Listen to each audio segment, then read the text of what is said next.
This is Thomas Wayne Riley, and you have found yourself in the American Southwest.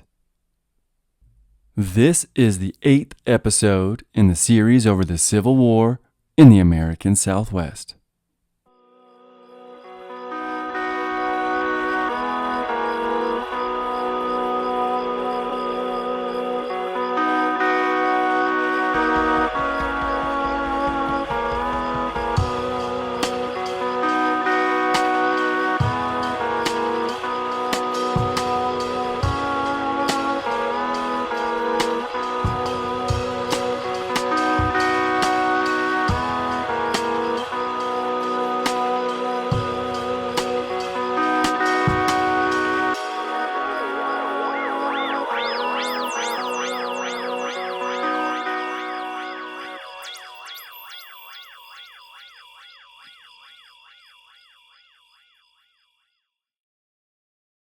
This episode is graciously sponsored by one of my new favorite companies, the Buffalo Wool Co.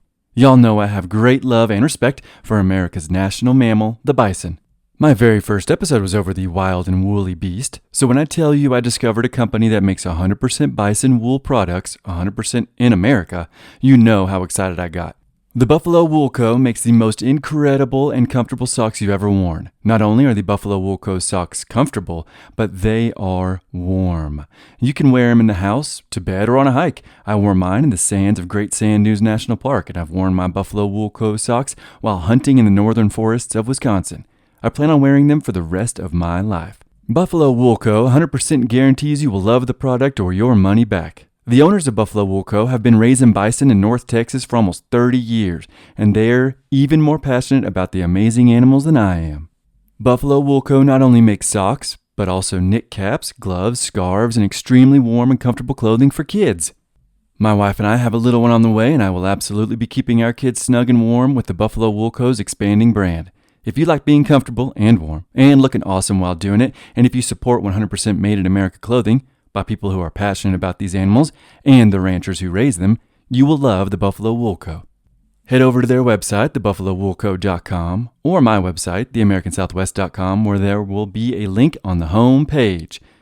That's thebuffalowoolco.com. This soldier, I realized, must have had friends at home and in his regiment.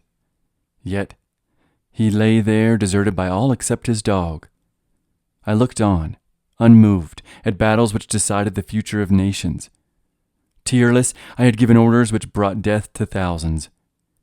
Yet here I was, stirred, profoundly stirred to tears. And by what? By the grief of one dog. Napoleon Bonaparte, on finding a distraught, howling dog licking the face of his dead master on a moonlit night after the Battle of Bassano del Grappa. Nestled at the foot of the southernmost range of the Rocky Mountains, a chain known as the Sangre de Cristo Mountains, which translates to the Blood of Christ, or Christ's Blood Mountains. At the foot of these mountains lies an ancient thoroughfare known as Glorieta Pass. The Spanish called it La Glorietta, on account of its beautiful and dense forests of cottonwoods and pine trees, and its wonderful vistas. The views that surround you are either of the Sangre de Cristos to the north, or the steep green Glorietta Mesa to the south. The ancient ones have been using the pass since the time of the Playground of Giants. The ancestral Puebloans set up the mighty trade hub of Pecos Pueblo there. The Plains Indians would bring their bison pelts, and the Puebloans would trade corn and ceramics for them. The Apache used it as a gateway to the mountains where they could raid the Puebloans. The western end of Glorieta Pass is actually called Apache Pass. To the east of the pass is Las Vegas, Fort Union, and the ocean of grass that is the Great Plains.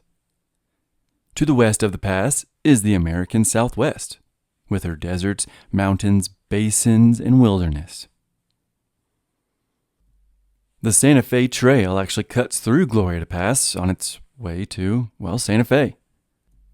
It was an important highway, and it had been for close to 20,000 years before the deciding Battle of the Southwest took place during the American Civil War. This battle would become known as the Gettysburg of the West, and it was here where two decisive battles took place. First, the battle at Apache Canyon, and then the Battle of Glorieta Pass.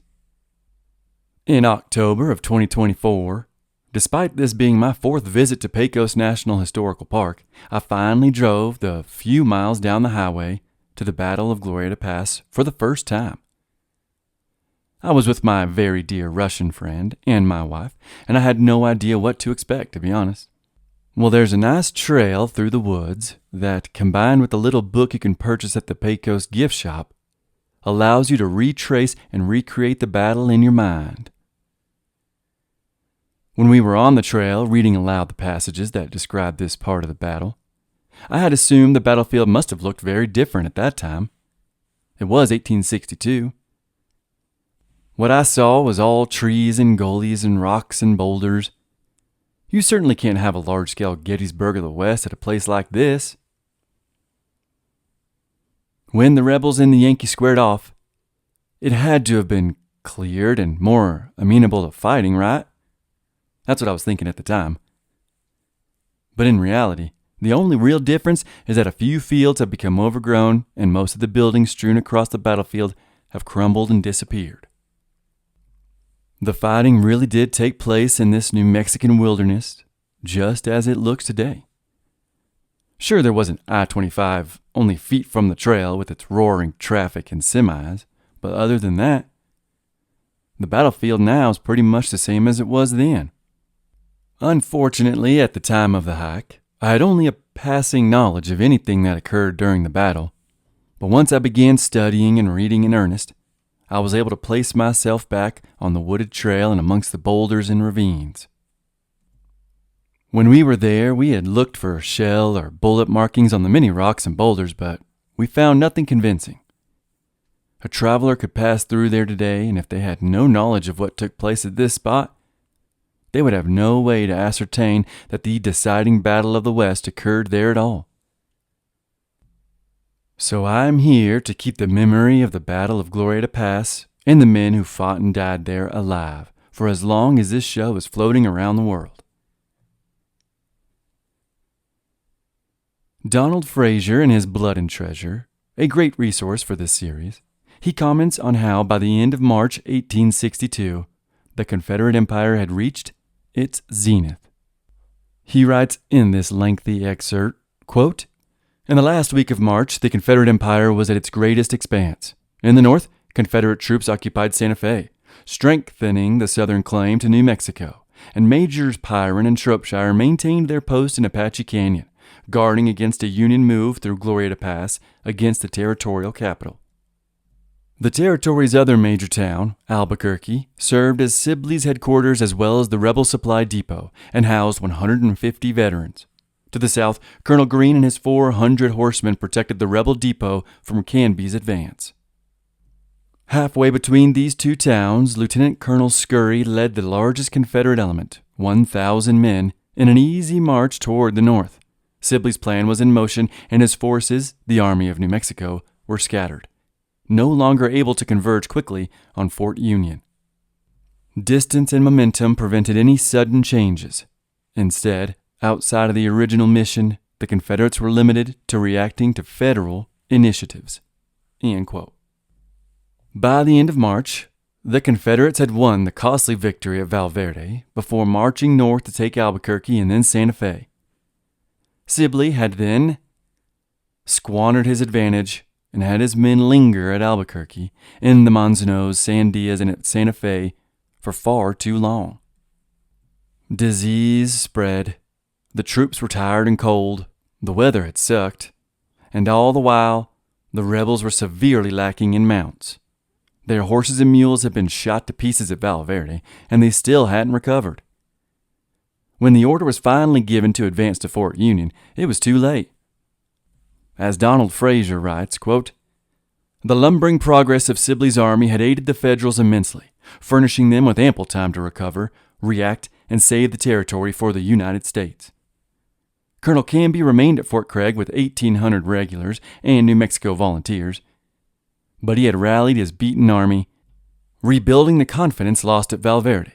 Meanwhile, the few regulars at Fort Union, northeast of Santa Fe, erected a star-shaped earthwork complete with bomb proofs, making the post virtually impregnable to rebel attack.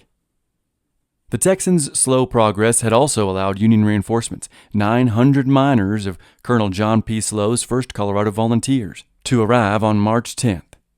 After a grueling march that covered 400 miles in 13 days, their arrival raised the number of federal troops in the Fort Union garrison to more than 1,342. While Sibley's combined force outnumbered either element of the opposing army, Canby's or Slow's, it would be hard-pressed to continue garrisoning both Albuquerque and Santa Fe while defeating the enemy in detail. If the Northern armies united, the Confederate invaders faced disaster. End quote. At Fort Union, Colonel Slow arrived with over 900 Coloradan volunteers, as Fraser said. They were the ones who had marched through the snow at the end of the previous episode. Once he'd arrived, Slow immediately took command from Colonel Gabriel Rene Paul, which Paul was not too thrilled about. Paul would even write to headquarters at Fort Leavenworth and ask to be promoted so he could be in charge. But on account of the coming battle, it wouldn't really matter. Slow took command and read the instructions that had made it to Paul's hands. Canby was going to attempt to meet up with Fort Union, and the two armies would overtake the Confederates together. Canby had written, quote, "Harass the enemy by partisan operations, obstruct his movements, and remove any supplies that might fall into his hands," end quote. But he also emphasized, quote, "Do not move from Fort Union to meet me until I advise you of the route and point of junction," end quote. So harass the enemy as best you can, but keep your main force at Fort Union until I tell you when to leave and where to meet me. Canby knew keeping these two forts, Craig and Union, were crucial to keeping New Mexico. But he also knew he couldn't stay at Craig forever. He would eventually need to leave and confront the rebels. He would write of this importance and say, quote, "The question is not of saving Fort Craig, but of saving New Mexico and defeating the Confederates in such a way that an invasion of this territory will never again be attempted." End quote. When Canby learned that the Coloradans had arrived, he wrote another note and told the Yankees to stay put until he told them when and where to meet up with his advancing force.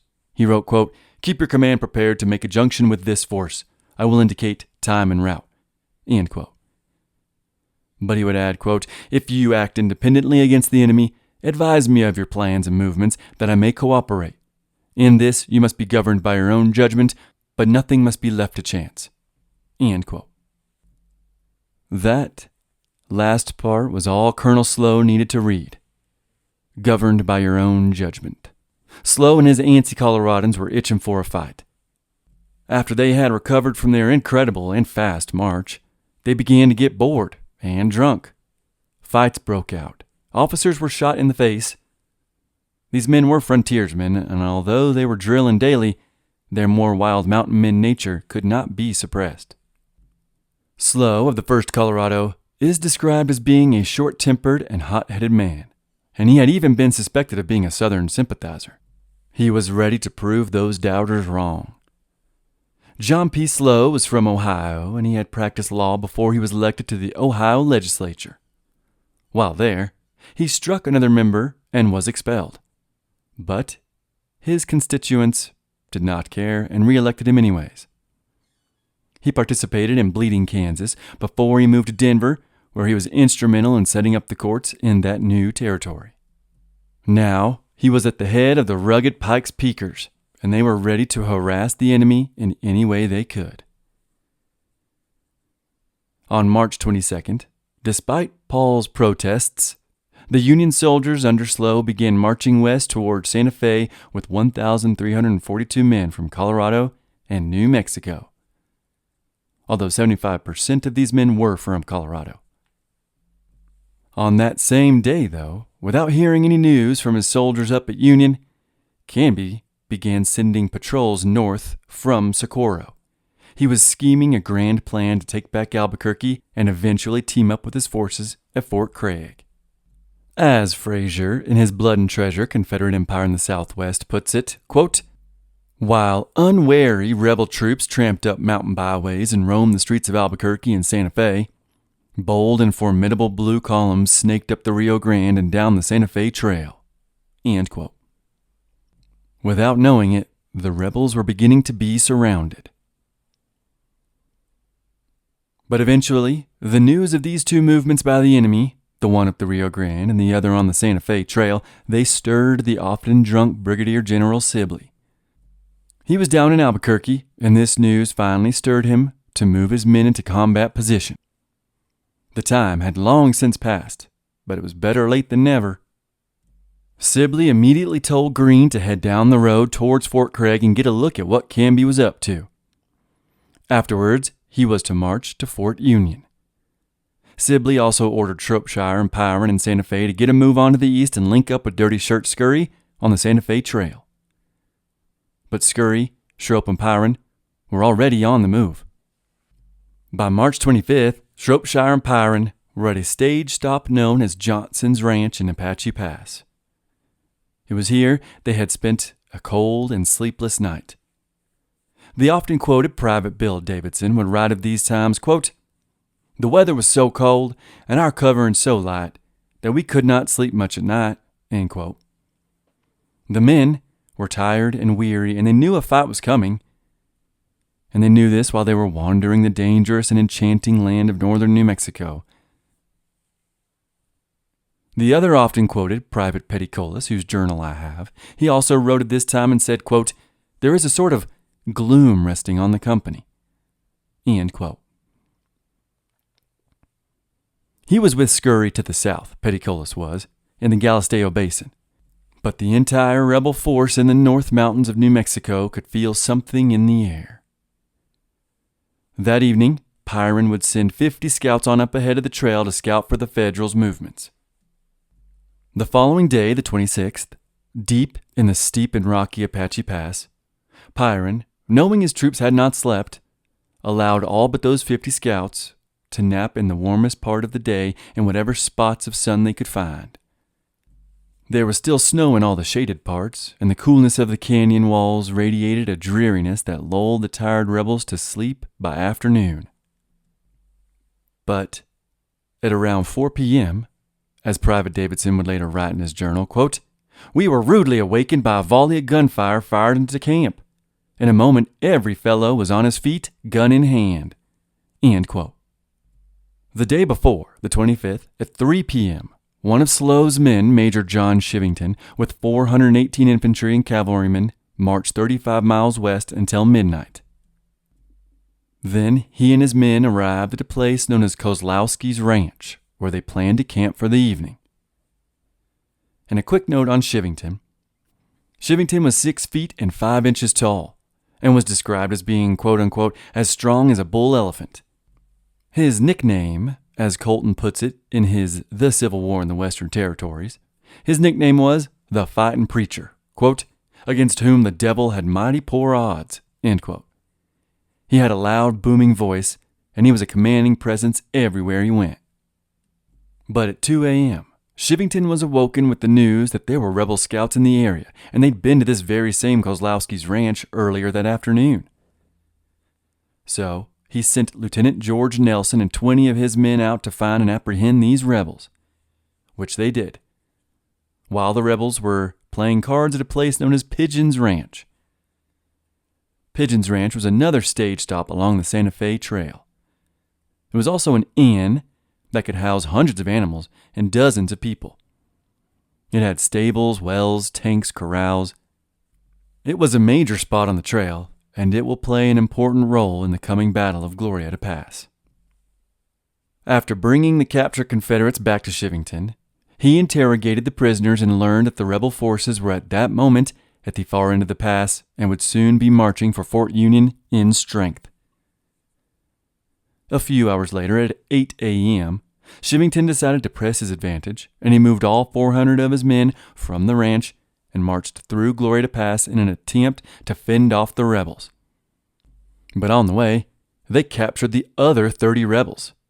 So now all 50 that Pyron had sent out were captured. And Chivington captured these 30 without firing a shot. The story goes, during the dark of night, these rebels were heading west when they encountered a large group of men on horseback.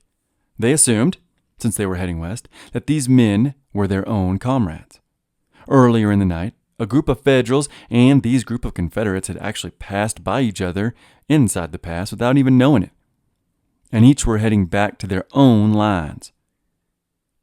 When the rebels, led by a McIntyre, asked these Coloradans if they were there to relieve them, the Federals replied, quote, "Yes, we came to relieve you of your arms." End quote.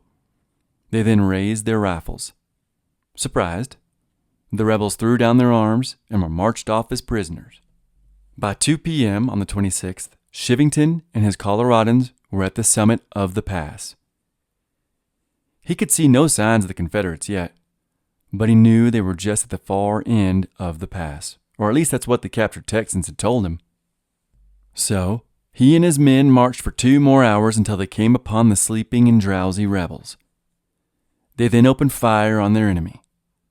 For most of these Coloradans, it was their first taste of battle, and they were ready. The Rebs awoke from their slumber and hastily jumped to the defense. The Yankees were less than a mile away and firing rapidly on their spread-out position. Colton writes, quote, "The Texas column unfurled in defiance its red flag with a lone star and set up in the road 2 howitzers supported by mounted infantry." End quote. The Confederates immediately opened fire with their cannons, sending shells and grape shot towards the Pikes Peakers. The problem was, the 3 men loading and firing these cannons were not artillerymen. They were just privates with little knowledge of how to work the guns. So these shells sailed mostly harmlessly towards and over the heads of the Unionists. But it still had the desired effect of disrupting the charge. Chivington had no artillery, and his men, frightened and not wanting to get Swiss cheesed, hurried in a crowd to a spot just out of reach of the guns. This effectively halted the Yankee advance, which allowed the rebels to regroup at Pyron's calm and collected commands. They then began an offensive retreat. Chivington, on the Colorado side, quickly set about gaining some order amongst his men. His first order was to send 3 companies of infantry into the evergreen trees to the left of the Union line. He then sent 1 mounted and 1 foot infantry to the Union's right up a steep slope. The remainder of the men stayed in the center. The 3 companies on the left and the 2 on the right eventually closed in on the Confederates, who retreated 1.5 miles down the canyon where the walls were steeper. All the while, the 2 sides were shooting at close range and occasionally even in hand-to-hand combat. The men in the middle of the Union line, though, they were supposed to charge the Confederate artillery as they retreated, but for whatever reason they failed to do so since the cannons never ceased their firing during the retreat. This was despite the cannons being quite ineffective at this range and in this terrain. And they failed to charge despite the fact that one of the wheels nearly came off of one of the cannons, and the rebels took some time to fix the wheel before retreating. The Yanks had missed a perfect opportunity to seize the cannons. The other 5 companies of Coloradans continued to pursue the rebels, which resulted in individual gun battles that saw quite a few rebels fall. The Coloradans, these Pikes Peakers, were slowly enveloping the Texans on both sides of the canyon. And then they completely dissolved the Confederate ranks. The rebels began to be cut off from one another as the Coloradans, both on foot and on horseback, continued to swarm through the narrow canyon. Pyron, realizing the urgency of the situation and realizing he was outnumbered 5-1, sent a runner down to find and hurry along Dirty Shirt Scurry. He needed their help yesterday. During the beginning of this battle, it was really only Pyron's men that were being enveloped. Schroep and his men were back at Johnson's ranch, at least that is until they heard the report of cannons and rifles. They quickly, without being ordered, mustered their strength and their weapons and rushed to save their comrades. Eventually, they ran into the retreating cannons and began to reinforce the rest of the Rebs. During the disorienting battle, the Private Davidson I often quote, he and his men got completely cut off from the rest of the rebel forces, and the Coloradans were surrounding them. I'll let Fraser's great storytelling recount how they were saved. Quote, Major Shropshire, who had originally commanded the unit, he means Davidson's, galloped through Union fire to rescue his friends and neighbors. Now quoting Davidson, like an avalanche he came to us. In his eyes there gleamed the fierce light of battle. The storm cloud of war rested dark upon his brow. End quote. Reining in his mount, Shropshire ordered the beleaguered troops to draw their bowie knives and follow him to the new line. The Federals yelled, "Shoot the man on the white horse," Davidson recalled. This may account for why they were overshooting us. The men of Company A eventually reached the third and final Confederate line. Over 20, though, were missing. Davidson again. Shropshire was a noble man, but on that particular day and at that particular time, he was grand, mighty, and magnificent. End all quotes. Many of the Texans remarked that they owed their life to Shropshire's charge, since he drew many of the Federal guns towards his own person. But even with this daring rescue, some 30 of his soldiers were captured. One of his soldiers that was captured was a certain Doc Walker, who had been cut off and surrounded during the battle. At one point, realizing he was in deep water, he crawled into a small cave or hole in some rocks where he remained undiscovered. That is, until one of his comrades also discovered the hiding place and attempted to crawl in with him.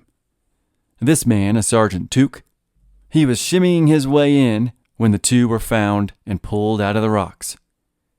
When the Federals realized Tuke only carried a little double-barreled shotgun, they teased the Confederates and asked them if they were on some wild goose hunt. The leader of these Coloradans then took the man's gun and smashed it against a rock to destroy it.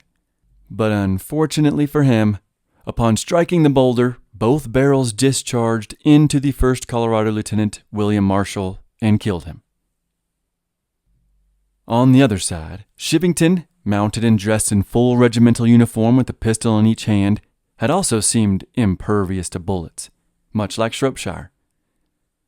The owner of Pigeon's Ranch, an Alexander Vallier, would later write about the man during the battle and say, quote, "That Chivington, he put his head down and fight like mad bull." End quote. So the rebels had retreated twice, and on this last retreat, Colton wrote that they had destroyed a 16-foot log bridge over a 20-foot deep arroyo, which made Yankee pursuit very difficult, and it kept the horses to the main dusty road where they were perfect targets. Colton wrote, quote, "Near the bridge site, the canyon turned abruptly to the left with a steep rocky bluff arising like a bastion directly in front, providing a natural defense. The Confederate battery was placed on a mound at the base of the bluff, and a large number of riflemen were posted around the artillery and among the rocks and trees along the canyon slopes around it." End quote. Despite the rebels' advantage, the Coloradans still pursued, which saw some of his cavalrymen, 98 out of 99 according to Chivington, leap their horses over the wide ravine. The rebels, on foot, they were just too quick and wily to pursue on horseback, though. Yet some skirmishes still occurred. The fact that most Coloradan cavalrymen had stayed on the road meant they and their horses were picked off. Many men and some officers were wounded, and many found themselves without horses. In Thomas Edrington and John Taylor's The Battle of Glorieta Pass, they remark that at this point, quote, "Several of the riderless horses took the opportunity to desert the army, and it was said that a number of their erstwhile riders bid them good riddance." End quote. The exciting leaping of the horses over the ravine may be a fictional glorification of the battle that Chivington wrote about some 20 years later. In reality, one Coloradan would write a letter to his father after the battle and say of the pursuit of the rebels, quote, "The Texans were behind rocks, trees, and there was so much smoke and dust I could not often get sight of one. Seeing that we were in advance of the rest of the company and there was no battery in sight, we thought it would be foolish to go further through such murderous fire. So we turned to the right and ran up the hills." End quote. Quite a few of the sources cite the leaping of the horses as fact, but in reality, it's fiction. We made it up. The cavalrymen in this battle proved at first useless when they didn't pursue the retreating cannons as ordered. And then they proved ineffective in the tight confines of the steep Apache Canyon walls. But the remainder of Chivington's forces were quite effective. Eventually, with night approaching, the rebels hastened a full retreat back to Johnson's ranch. Davidson would write, quote, "All I have to say is that I was leading the retreating. That is the only time I could lead Company A. The Yankee bullets were playing Yankee Doodle behind me, but did not travel quite fast enough to overtake me." End quote. Chivington wisely decided not to pursue the rebels any further.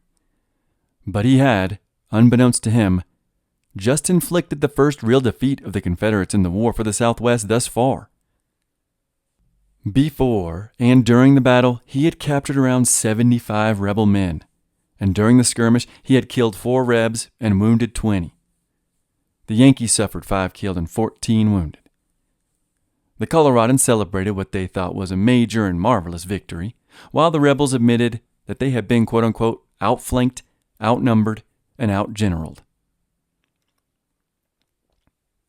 One Confederate soldier would write a letter after the battle and say of the Coloradans, quote, "How some of these men who charged us ever escaped death will ever be a wonder to me. Our men who were fighting them in the road were soon obliged to retreat, and the fight was over." End quote. After the battle, Pyron and Chivington agreed to a ceasefire until 8 a.m. the next day in order to bury their dead.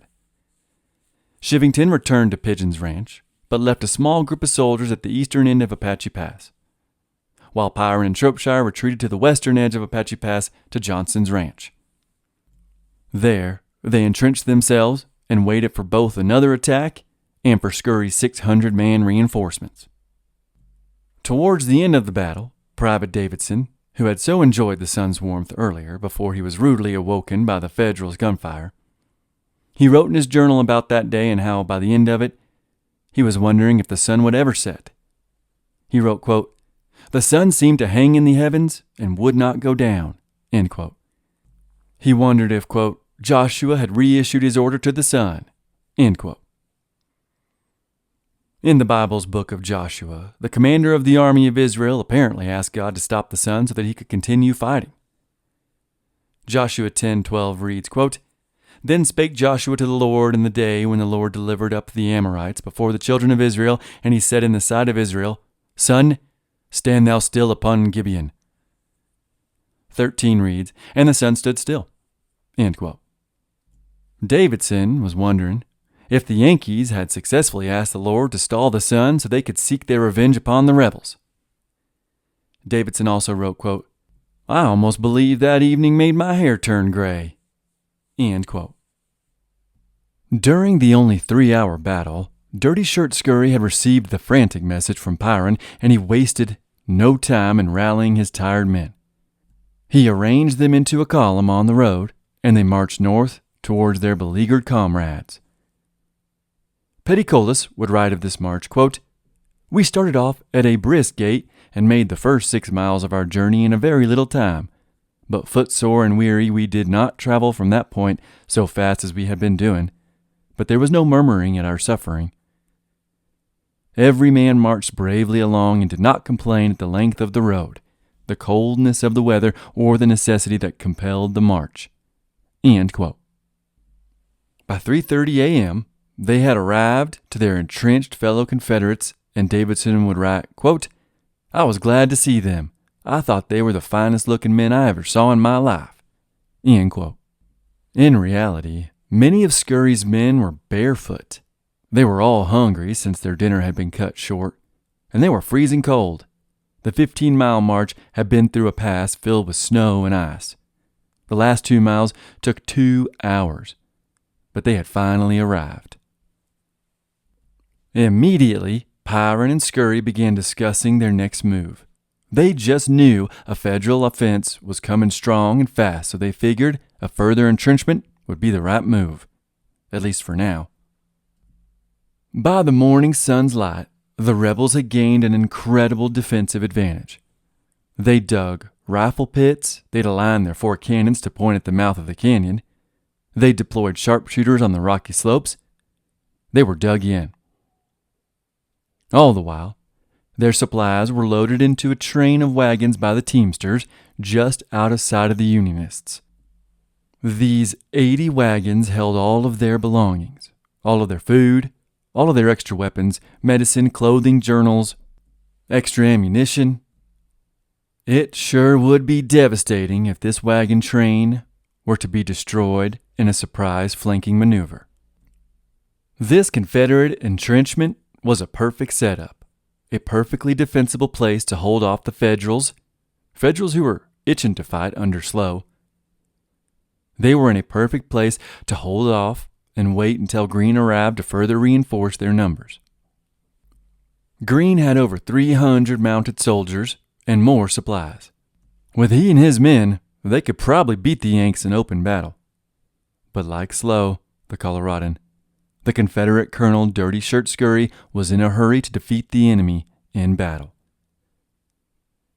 Fraser sums up the winds of war at this moment quite nicely.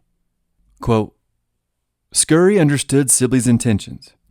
He, Pyron, and Shropshire would block Glorieta Pass. There, the army would wait for Greene to pass over the Sandia Mountains to the south with his 300 horsemen and arrive behind Slow, cutting off his retreat. Then, the northern division of the Union Army in New Mexico could be surrounded and destroyed in the field. Scurry, however, like his Union antagonist, was not a patient man. End quote.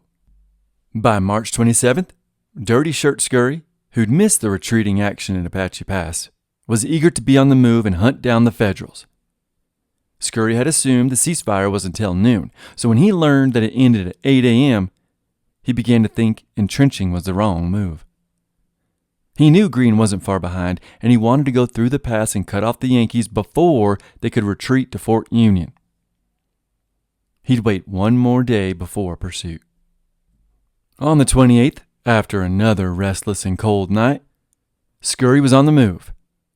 He left one 6-pound howitzer and a detachment of men at the mouth of Apache Pass, near Johnson's ranch, to guard the wagons. The 80 wagons, which again held everything of importance and everything of strategic value for the Confederates. Everything they would need to continue the fight in northern New Mexico. Scurry then took over 1,000 rebels and he marched them all down the Santa Fe Trail. They were out for revenge. As they marched, Private Davidson recorded the terrain in his journal and compared it to the famous battle at Thermopylae, where the 300 Spartans fought off the Persians until, well, they were all killed. He wrote, quote, This was a rugged pass between the mountains. Thermopylae was nothing compared to it. Steep cliffs of rocks lined thick with cedar brush on each side of the road, cliffs so steep that a man had absolutely to get down and crawl up them. End quote. At 11 a.m., Private Petticolas recorded in his journal that they were startled by a volley of shots and the, quote, sharp report of a gun and the sharper whistle of a minie-ball, end quote. The oft-quoted Davidson, who was riding in the front of the column, went down wounded in this initial volley from the Federals, who were only 250 yards down the trail. They were just past the summit of Glorieta Pass at Pigeon's Ranch. This put the rebels to the east of the summit, which was a high ground they could now retreat to if needed. A group of men, known as the Brigands or the Santa Fe Gamblers, they were at this time led by William Kirk, and he was at the head of the column when they finally encountered the Federals. A rather cocky Coloradan, as Fraser puts it, this Coloradan noticed the rebels and yelled, "Get out of our way, you damn sons of bitches! We are going to take our dinner in Santa Fe!" Kirk, the mercenary, responded with, "You'll take dinner in hell." And with that, the battle was on. The Rebs rode to their rear, dismounted, joined the infantry and artillery, and they all advanced towards Pigeon's Ranch. As previously mentioned, Slow, much like Scurry, was itching for a fight. He had assumed that the Confederates would be reinforced with around 400 more rebels, which would still make them outnumbered. He was not expecting to be outnumbered by over 600. But that same morning on the 28th, Slow had left the eastern edge of the pass, which he had arrived to the day before, and he'd stopped at Pigeon's Ranch to reconnoiter. At the same time, Chivington was making his way around the pass near Glorietta Mesa to the south, and he was headed for Johnson's ranch. This was supposed to be a perfectly executed Napoleonic flanking maneuver, a maneuver that would have been common knowledge to any military learned men at the time. Unfortunately for Slow, this is also a very difficult maneuver to accomplish with inexperienced leaders, and in such difficult terrain as New Mexico. Slow led 500 men under Lieutenant Colonel Samuel Tappan, a Denver newspaperman, along with 8 cannons of various sizes, as well as 100 wagons with all of their supplies that followed in the rear. And these wagons followed despite the quartermasters pleading him not to bring everything with them. Once at Pigeon's Ranch, Slow ordered his men to drink some water, and he sent Captain Shapping, who had fled Santa Fe. But he sent Shapping down the trail through the pass with some Coloradans until they ran straight into the rebels' advanced guard. Maybe it was Shapping himself who had yelled at the Rebs before opening fire. Slow's initial plan was to surround the Confederates to the west at Johnson's Ranch and envelop the entrenched enemy, forcing them to surrender. He was not expecting them to be at the summit of Glorieta Pass. When the fighting erupted, the Coloradans at the ranch were not prepared. One Coloradan commander noted, quote, "The men were scattered about promiscuously, unconscious of danger, unprepared for an attack, all believing our pickets far in advance. The officers lounging about, the men gaily laughing, singing, and chatting of the past, when, like the terrible storms of the tropics, there burst upon our startled ears no more than 400 yards in advance the deafening roar of artillery." End quote. After hearing the initial volley, Slow, quote, having by now recovered part of his equilibrium, end quote, immediately sent one flank to the left and one to the right, using, quote, language anything but courteous, end quote. Which, yeah, I can imagine. Slow kept the rest of his mounted and foot infantry near the guns and supply wagons on the trail. Scurry, although surprised to have already met the Federals, also recovered from the initial attack, and he sent his men into the rocks and pines of the pass to hide from fire and where they could return it with an advantage. Pyron and Schroep were sent to the rebel right, where they pushed some Yankees back onto a second small hill. They then placed 3 cannons on top of the first hill that they just captured. It was a hill, yes, but there were trees, boulders, rock outcroppings, pretty much the same as it is today. It wasn't exactly a clear line of sight on the enemy. But Scurry commanded them to shoot, and where to shoot nonetheless. Petticolas would write, quote, "We could not see anything in the world to shoot at, but Scurry must have seen them." End quote. Regardless, the Coloradans continued their advance, albeit behind cover. So Scurry, in an attempt to flush out more soldiers from cover, he devised a ruse. And I'm going to let Frazier tell you all about this ruse. He turned to the company directly supporting the artillery and issued some perplexing orders. Quote, "We were instructed to run like we were scared to death when our cannon fired," reported Corporal Sharp Whitley of the 7th Texas. The troops, following his unusual wishes, feigned a rout. The opposing Coloradans could not believe their fortune and rushed from behind cover to capture the rebels' guns before they were loaded. Quote, "They came within 20 steps, when a lot of men that Scurry had concealed rose up and began peppering them, and they began getting away as fast as their legs could take them. This is the only time in the annals of history that anybody ever tricked a Yankee." End all quotes. Slow, over at the Union side, had consolidated his men on this second hill and dared the rebels to further advance. Below the hill, there was a now overgrown, but at the time fenced and plowed field. Running through that field would expose the Confederates to Union fire, so the rebel advancement stalled. But all the while, hand-to-hand and pistol engagements were continuing throughout the wild battlefield. Slow wrote of this, quote, "The character of the country was such as to make the engagement of the bushwhacking kind." End quote. It was at this same time that more of Scurry's men joined the battle from the west. They found the wounded Davidson on the side of the road, and he was, quote, his pipe in his mouth, cursing the world and the Yankees. He was tearing up his shirt and tying it around his leg, end quote. When this unnamed soldier I just quoted asked Davidson how he was getting along, Davidson replied that the, quote, Yankees had ruined his breeches, tore 2 big holes in them, end quote. On the rebels' left, where the cannons were located, a brutal battle erupted when a mostly German group of Coloradans, Company I, they had snuck through and behind the rebel line in a ravine, and they were planning on charging the rebel cannons.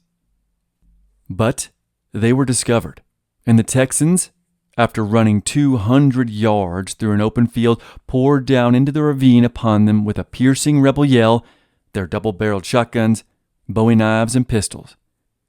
One of the rebels later wrote of that ferocious fighting, quote, we reckon they thought an earthquake had struck them.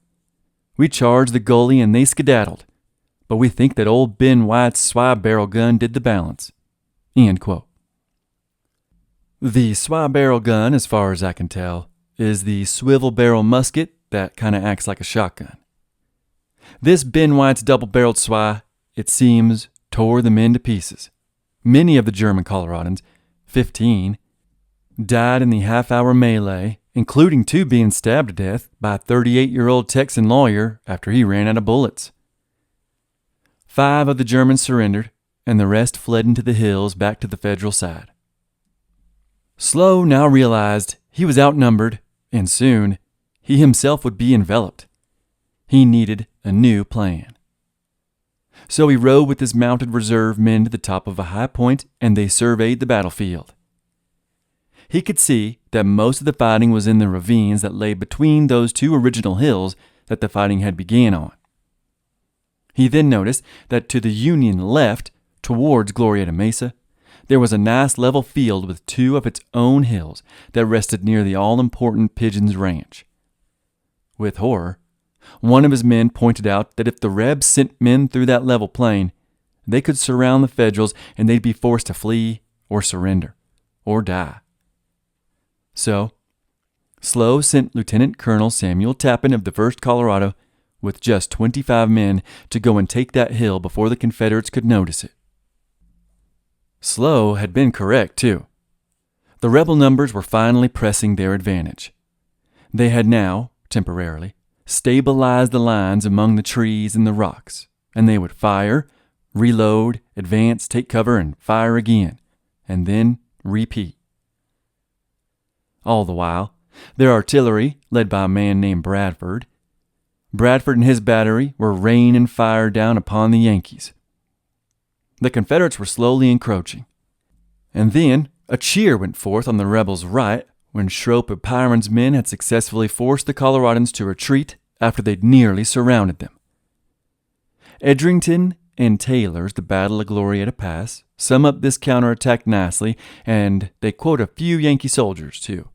Quote, initially, they were able to harass Bradford's battery support forces, but shortly, the batteries redirected their fire toward the Union skirmishers in the woods, and, quote, the whistling of grape, the falling of limbs, the low cry of some brave fellow, for some time was all that was heard, end quote. The, quote, pleasant amusement of shooting rebels, end quote, had turned into serious business as the Texans began to counterattack. End all quotes.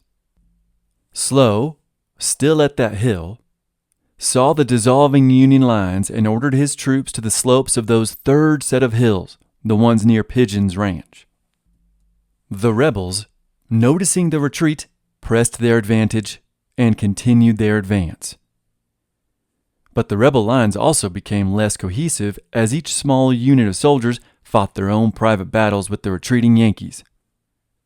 For example, Private Petticolas, whose journal I quote from a lot, he followed his commanders, Schroep and Pyron, to the right of the rebel line, while the rest of the company headed to the extreme left to tackle some Federals who were enveloping a group of Texans in that direction.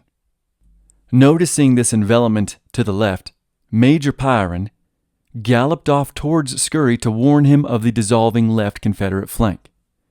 But on his way, a Union cannon completely tore off the head of his horse, which sent Pyron flying into the New Mexican dirt. Unscathed and unshaken, the major grabbed his guns from the heap of mangled horse and continued running toward Scurry. Upon seeing this, and that their major was unhurt, and he still had the zeal of battle, the group of the 4th Texans who were struggling with an encroaching federal force, they rallied and stormed a hill the Union soldiers were occupying. Under heavy fire, many rebels were struck and killed, but they continued the charge until the Unionists fled the hill and retreated. When the lines began to settle, the Yankees began concentrating their cannon fire on what groups they could make out in the trees, but especially at the rebel guns. One rebel artilleryman, the aforementioned Bradford, he fell over the barrel of his gun, wounded, once the Yankees began aiming at the cannons. And then finally, the Union left flank had reached their target, and they too began pouring bullets into the rebel line. Now, the Rebs were losing infantry, artillerymen, and horses. This was too much for the artillerymen, and so the wounded Confederate commander Bradford ordered his men to retreat back down from the top of the hill. But Scurry would have no part of this. He needed those cannons in operation, so he ordered them to be dragged back up the hill. Only the brigands responded to the call for action, and under heavy Union fire, they dragged them back to the top. But for a brief moment, when the cannons were cut loose from the dead horses and rolled down that hill, the fighting slowed to a lull as both sides attempted to regroup. The entire battle up to this point had been a disorienting mess of skirmishes and thick trees and clumps of rocks.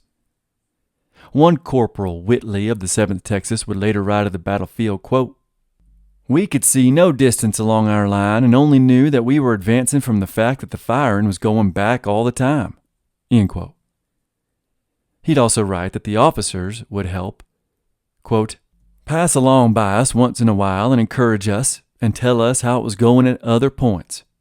There was, and could be, no regular order in that place, and where the firing became most rapid, we would work our way to help our side." End quote. On the rebels' left, Scurry saw that the Yankees were holed up behind boulders on the high north slope of this part of the pass. It was the spot Slow had been commanding from. On Scurry's right were the 2 hills that Slow had sent 25 men with Lieutenant Colonel Tappan to occupy. And in the middle of the battlefield was a low area with Pigeon's Ranch and its forest of cottonwoods sitting in the middle. The plowed field was in front of Pigeon's Ranch, and running on either end of the ranch were either the Santa Fe Trail with its centuries of ruts and a creek on the other side. And there at the ranch were 4 of Slow's cannons. Every high place that laid in front of Scurry was occupied by Federals.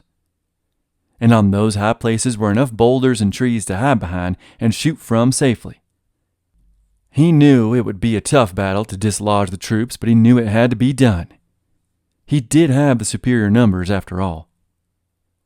Thinking fast, Dirty Shirt Scurry organized his men into 3 columns. First, he sent Major Shropshire and his men to the right to take the hills. They were to move among the natural cover of the trees and rocks until they snuck up on the Unionists. Second, a major I haven't mentioned, but Major Raggett had the same orders, but he was sent to the rebels' left. He was joined by Pyron. There were 4 cannons up on them rocks that they needed to take out. Cannons and a bunch of snipers. This high rocky ridge would become known as Sharpshooter's Ridge. Third, Scurry himself would lead a full-on assault of Pigeon's Ranch and the 4 Federal cannons there. But first, he needed his own cannons to draw the Federals' fire. Once he could find exactly where the Union guns were, he could assault and take them, just like at Valverde. On the high ground to the rebels' left, at Sharpshooter's Ridge, Slow was surveying the same battlefield but from the opposite side. He knew that while he held a very strong position, he knew he'd eventually be overrun by the rebels' numbers.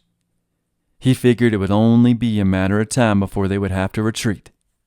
So he sent a runner to his south to find Chivington and his men and order them to turn around and come up behind Scurry.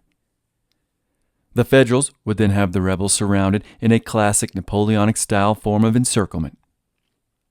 The courier galloped away as fast as he could, but he would not make it to Chivington in time.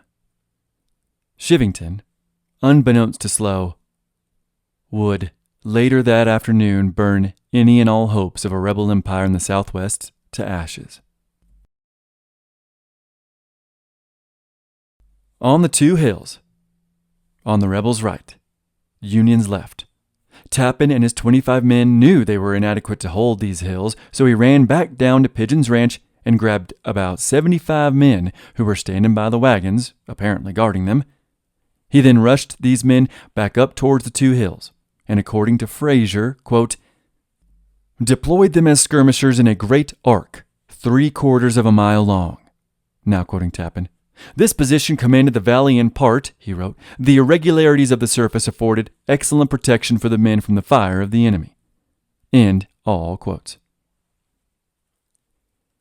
With his plan in motion, at around 3 p.m., after an hour lull, Scurry resumed the battle by having 2 bait cannons dragged down the Santa Fe Trail by the brigands, aiming their muzzles at Pigeon's Ranch and opening fire. Immediately, the 8 Federal guns answered, and one of their shells hit the muzzle of one of the cannons, dismounting it and smashing its carriage. The shell then went to explode the other's limber box, which is the wood that supports and holds up the cannon. Kirk, one of the brigands, then took a bullet to the leg and fell. Upon seeing this, the rebel artillery commander ordered the cannons and the brigands and artillerymen to retreat. But Scurry had located the 8 Federals' guns. After the battle commenced again, Shropshire and Private Petticolas, with the other Confederates on the rebels' right flank, began ascending the hills. These hills are where the trail is located at Pecos National Historical Park, and the booklet you can purchase, which I have since lost, very frustratingly, the booklet gives a good description of this time of the battle. As the rebels ascended, the going got more tough. The trees got more dense, the arroyos deeper, and the boulders more numerous. As they reached the top, the rebels began to separate into smaller and smaller units, and a lot of these men, on account of the lack of Confederate supplies, a lack of supplies which I have highlighted the whole series, but since they were cold and lacking supplies, a lot of the rebels were in Yankee jackets and uniforms which they had confiscated. So when the two enemies began to intermingle, at first the Federals assumed these men entering the hillside were some of those 75 that Tappan had tapped to join him. Or maybe they were even Chivington, come to reinforce them. Tappan writes this of the initial confusion, quote, a party approached my line, dressed in the uniform of the Colorado Volunteers.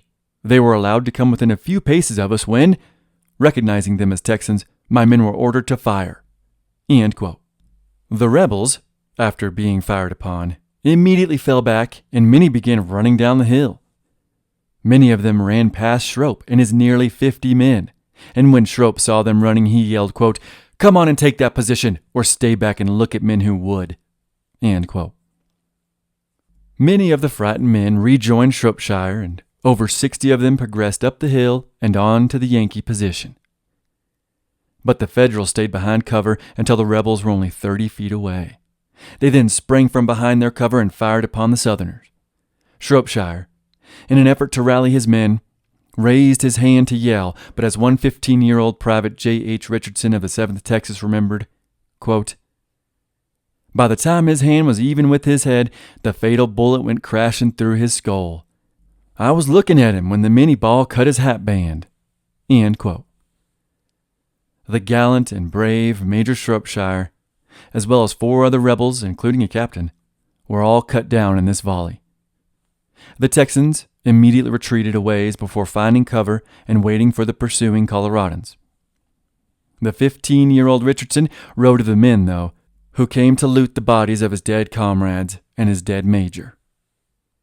I took 2 shots at 4 Yanks who came down to Shropshire to take his pair of ivory-handled 6-shooters and his watch. I shot with my double-barrel shotgun with buck and ball. You ought to have seen them get when I opened on them." End quote. The 2 sides then hunkered down behind cover and took what shots were afforded them. Before this burst of fire that had killed Major Shropshire, Private Petticolas had gotten separated from the main force in the thickness of this terrain. When he heard the gunfire to his left, he headed towards its sound, while wearing the coat of a Yankee Coloradan. I read this story in the brochure I have since misplaced, and when I read it I thought it was great, but I had not yet read or even knew that you could read the Journal of Petticolas. After studying the battle and the war in general, this story became all the more exciting. I will let Fraser and Petticolas tell of what happened next in the life of the exciting private. To the left of Shropshire's advance, Petticolas had heard the volley that killed the major and had inadvertently moved through the Union lines, figuring incorrectly that it was his comrades that were driving the Federals back. He remained ignorant of his mistake as he found himself alone on the edge of the hill, overlooking the enemy artillery in the valley below. I began to take part in this battle again by firing at every opportunity down at the enemy. While reloading after his 6th shot, Petticolas turned to his right to find a blood-chilling sight. I, to my astonishment, saw that I was in 2 feet of a line of 100 men, all strangers to me. He had stumbled onto some of the Coloradan volunteers, positioned in the woods to support the artillery. I thought, well, I'm a prisoner after all. The Federals, however, mistook the Texan for one of their own. The major of the enemy said, looking straight into my face, "You had better watch out, or those fellows will shoot you." The Northerner was motioning to some approaching Confederates. "Who will?" Petticolas nervously asked.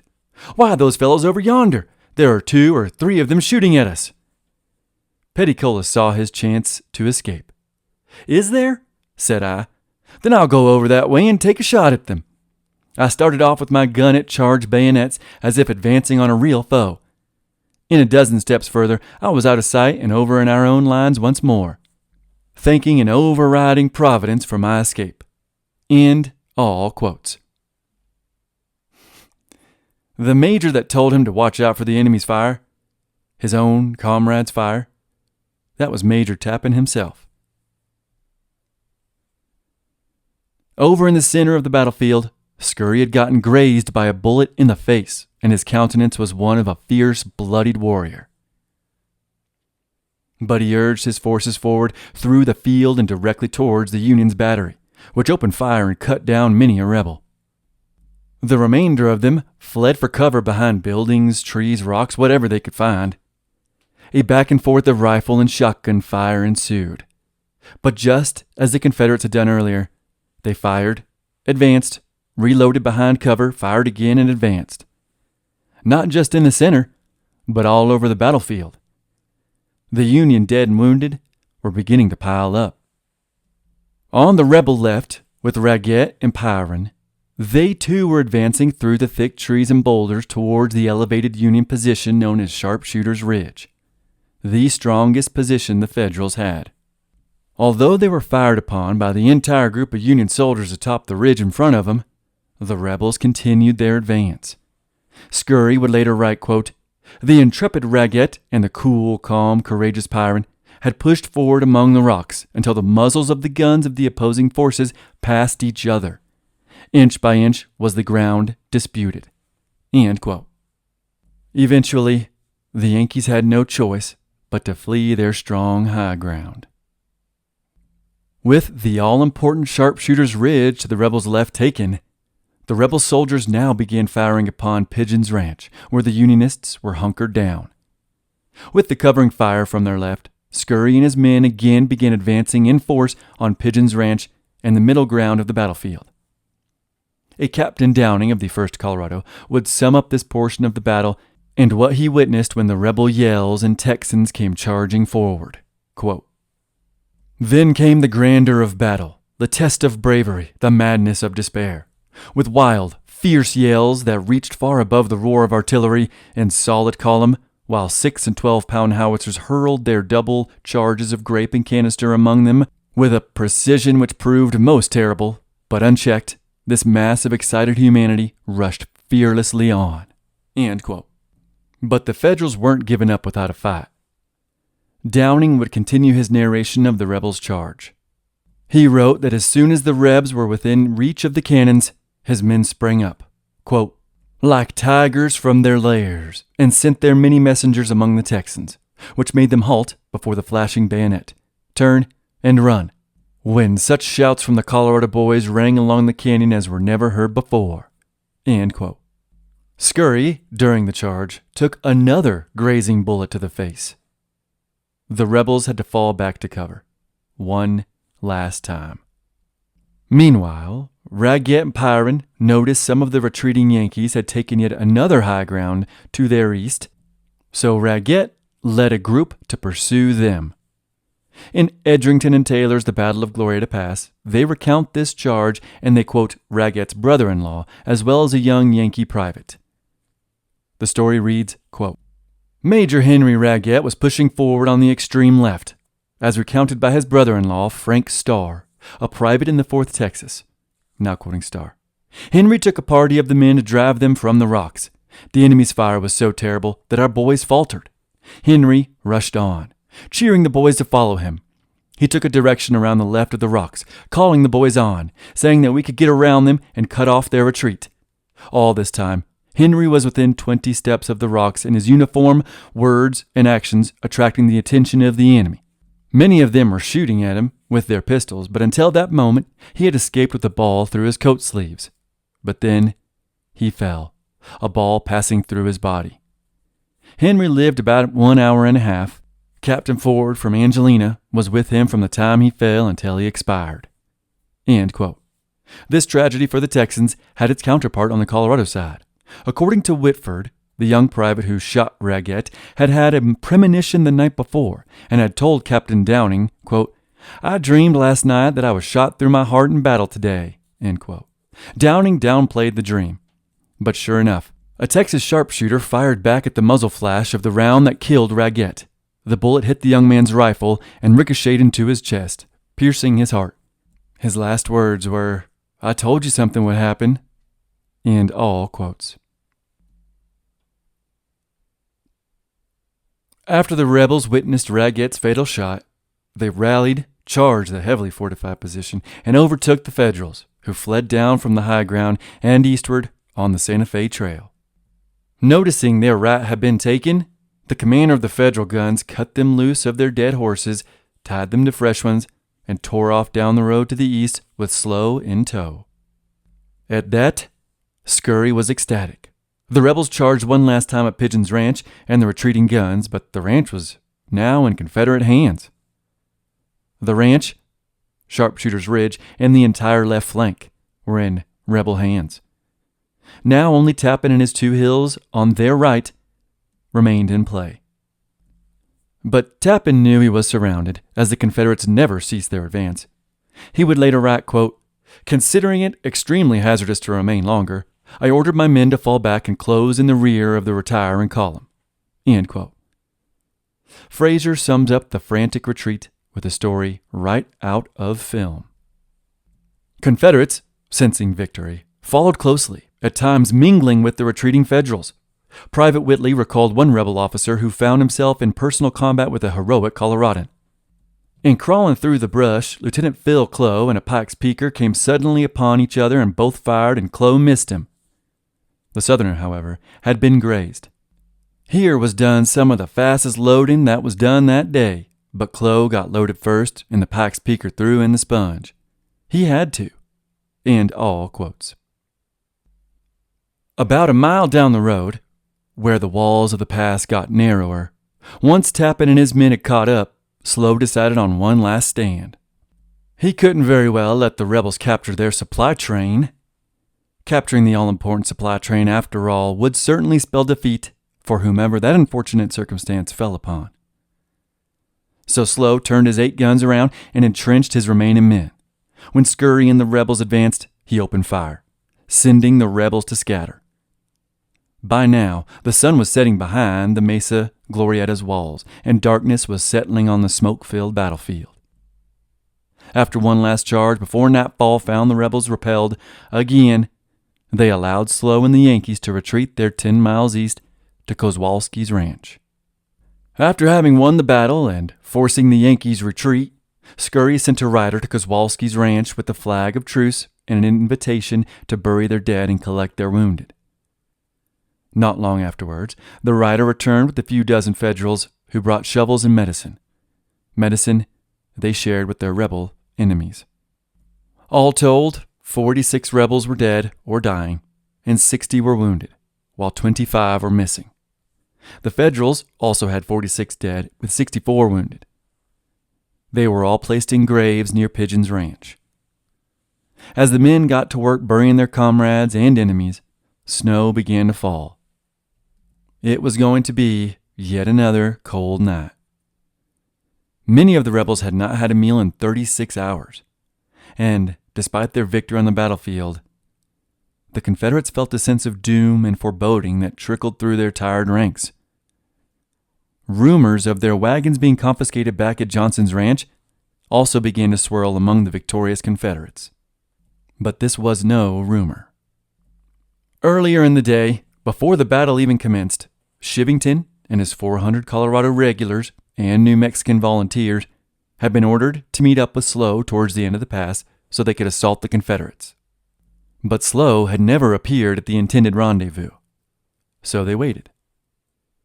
At least they waited until one of the New Mexicans, a scout under Lieutenant Colonel Manuel Chavez, reported that, "Well, I'll let Private Charles Gardner of the 1st Colorado tell you. While we were waiting for the Texans to be drove to us, our scouts brought in information that their entire train with a 2-gun battery and 300 men were 2 miles below us in the mouth of the pass." End quote. Chivington, upon hearing this, immediately ordered his men to, as silently and stealthily as they could, approach the encampment at Johnson's ranch in preparation for assaulting the 300 sleeping and wounded men, the 2 guns, and all 80 wagons filled with every single important military item the rebels would need to assault Fort Union and continue their capture of the Union's western territories. After sneaking into position in the early afternoon, the Federals sat and waited for the command to descend. They would wait for nearly an hour. All the while, the afternoon shadows crept eastward. I will let Frazier and the previously quoted Private Charles Gardner of the 1st Colorado describe what happened next as the Coloradans were ordered to rain hail down upon the unsuspecting Confederates at Johnson's ranch. "We were ordered in rather an unmilitary style, 'Go for 'em,' at which we all raised the Injun yell and commenced pitching down the hill, some on their heads, some on their feet," Gardner wrote. The Texans, now fully aware of the enemy presence, scrambled to their weapons. A Colorado officer, in an act of bravado, yelled from the mountain, "Who are you down there?" which brought a response of, "Texans, damn you." The officer continued with, "We want you." The Southerners obliged. "Come and get us, damn you, if you can." The surprised rebel wagon guard fired only 2 rounds from their 6-pounders, which burst harmlessly along the slope. Panic gripped the Texans as they watched hundreds of Federals scramble down what had been considered an impossible slope. End all quotes. Surprised and outnumbered, most of the rebels broke for cover without putting up much of a fight, if any at all. Many of them hopped on horses and rode hard eastward towards Glorietta. Those that didn't sped off towards Santa Fe. Once down on level ground, the Yankees overpowered those that remained while their snipers took shots from the ridge above. During the melee, the chaplain of the 4th Texas emerged from a tent with the white flag signaling surrender, but he was shot in the crossfire. The battle lasted only a few minutes. After a cheer erupted from the Federals, they stared in awe at their luck. There sat 80 rebel wagons filled with all of their supplies, food, weapons, blankets, everything they could think of. Chivington gave permission to ransack and loot as much as the Federals wanted, but eventually they realized There was no way they could scale back up that steep mesa with an armful of Mexican blankets, brandy, revolvers, and officers' uniforms. So, fatefully, they decided to burn it all. All of the wagons, all 80 of them, and nearly everything in them. Chivington ordered trees to be chopped and wood to be brought from the surrounding forest. Gunpowder was poured on the wagons, which they maneuvered in a way that each of them were touching. And then the Yankees burned all the food, whiskey, boots, and personal belongings of the rebels. What wasn't destroyed by fire was taken by locals before the rebels could return. The Yankees also destroyed 300 guns. They spiked the cannons, broke their wheels, and tossed them into ravines. They then killed, or set free, 500 horses and mules. They set fire to the ammo boxes, which then began to explode one after another. They also freed the Union prisoners who were kept there. And that is when Chivington was told, quote, "You had better get away from here quick. The damn Texans are whipping our men in the canyon like hell." End quote. With that, Chivington ordered his loot-heavy men back up the mountain because they had a bunch of walking east to do. Up at the top of the steep ridge, though, Chivington finally received the message that he was needed on the battlefield. Obviously, it was too late. Even though his absence from Glorieta Pass had cost the Union their victory, Chivington's actions at Johnson's Ranch would cost the Confederates the war in the Southwest. Over at Pigeon's Ranch, Scurry gathered a few tired and battle-weary men to head to Johnson's Ranch. It is reported by Pecos and others that during the battle, those that had fled on horseback from Apache Pass and the ranch during Chivington's assault. So during the Battle of Glorieta Pass, these men had arrived with the bad news of the burning of the wagons. Imagine hearing that while fighting and continuing to fight and then win. Well, Scurry needed to make sure that this rumor was true. And if it was, maybe there was something that could be saved.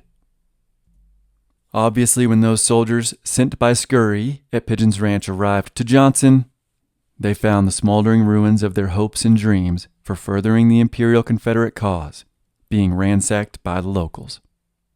At least what shards and charred shreds remained. Pecos simply wrote of it, quote, "I didn't mind losing anything save my watch and my journal," end quote. This is a journal of the beginning of the campaign, mostly of walking through Texas. He would rewrite it later, but even that second version was lost, and I think it's not even included in the Pecos journal that I have. But although Pecos didn't mind, Dirty Shirt Scurry sure did. It weighed heavy on his mind, that cold and snowy evening. With his men strung out along the Santa Fe Trail for 12 miles, his injured, cold, starving, low on ammunition, and when confirmation of the burn supplies reached Scurry, he knew there was no possibility of pursuing the Federals to Fort Union. Not a prayer or hope in heaven could allow the rebels to overtake Slow and in the fort, which was still some 70 miles away. He only had one option. Despite the victory, he had to retreat. Retreat all the way back to Santa Fe. When the injured Bill Davidson arrived to the smoldering heap of their war's hopes, he remarked, quote, "Those men sent in our rear were a set of miscreants. They are certainly no part or parcel of the brave men we have been confronting and fighting for the past 6 weeks. Oh, wouldn't I have liked to have come on that crowd with Company A?" End quote. After surveying the carnage of the wagons and men, Bill Davidson noticed that the many wounded men scattered around the ranch were now helpless. He wrote, quote, "Several of our wounded froze to death. We took off our coats and piled them upon them. We built the best fires we could build for them. We rubbed their limbs and bodies, but all to no avail. They died in spite of all we could do." End quote. Bill Davidson had beat the men that Scurry had sent back because he got injured in the beginning. So when those men began to trickle into the ranch and spread the news of yet another hollow victory, Davidson was told of his commander, Shropshire's death. The cold, injured private broke down in tears. He wrote, if I can get through it, "We were his old company, his boys, upon whom his whole affection centered. I was a wild, wayward boy, and he was my friend. I see him now around the campfire. His smile, his dark blue eyes beaming in love upon us.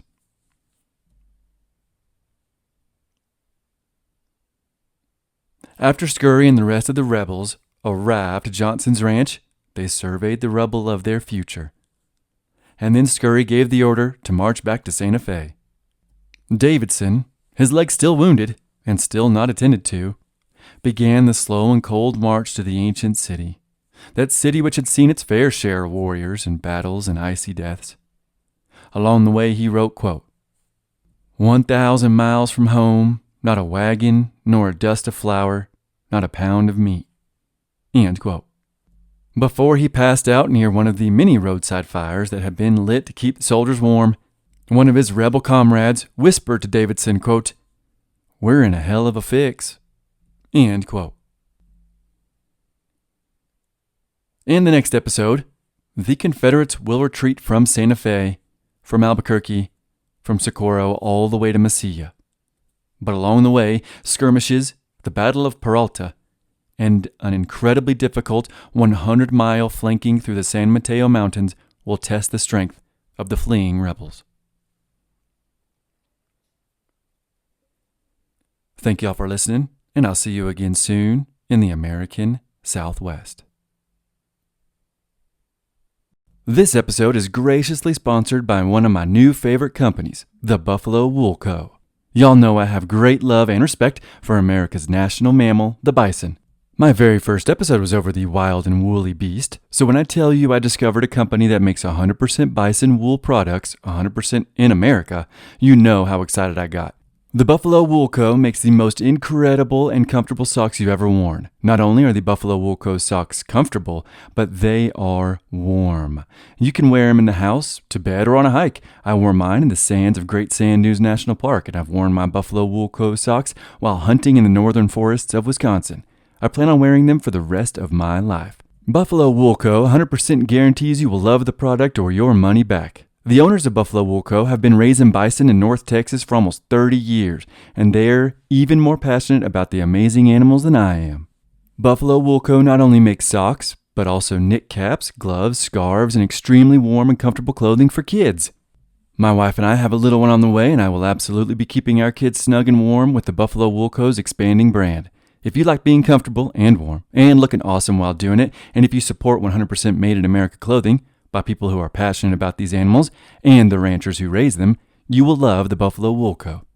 Head over to their website, thebuffalowoolco.com, or my website, theamericansouthwest.com, where there will be a link on the home page. That's thebuffalowoolco.com.